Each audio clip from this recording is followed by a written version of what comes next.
తాడి చెట్టు ఎక్కిన తర్వాత మీద ఏ విధంగా నిలబడతారు అనేది ఈ వీడియోలో చూద్దాం. హాయ్ ఫ్రెండ్స్, తాడు ఈ విధంగా ఎక్కుతున్నప్పుడు పూర్తిగా ఎక్కకుండా ఈ వీడియో చూపిస్తున్న విధంగా మధ్యలో ఒక కాడ వీడియోలు చూపిస్తున్న విధంగా నిలబడి అట్లా ఎంతసేపు వీలైతే అంతసేపు మనం నిలబడగలిగితే మన కాళ్ళు స్ట్రాంగ్ అవుతాయి. కాళ్ళ కాడున్న గుజి కూడా మన కాళ్ళకి ఒత్తుకుపోతుంటే కాయలు కాస్తాయి. ఎంతవరకు మనం నిలబడగలిగితే కాయలు కూడా అంత స్టాండర్డ్ అయ్యి మనకు నొప్పి అనేది ముందుగా ఒక 5-6 రోజులు నొప్పి పెడుతుంది, తర్వాత కాయలు కాసి అలవాటు అయిపోతుంది. అలాగే మీద ఈ విధంగా వీడియోలు చూపిస్తున్న విధంగా గుండ్ర తిరగడం కూడా నేర్చుకోవాలి. అలా తిరగడం కిందుండి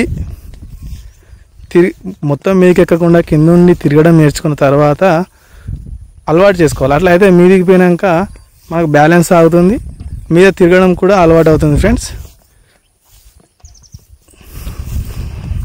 మన వీడియోని చాలామంది చూస్తున్నారు కానీ సబ్స్క్రైబ్ అయితే చేసుకుంటలేరు ఫ్రెండ్స్. కాబట్టి అందరూ సబ్స్క్రైబ్ చేసుకోవాలని కోరుతున్నాను. Thank you.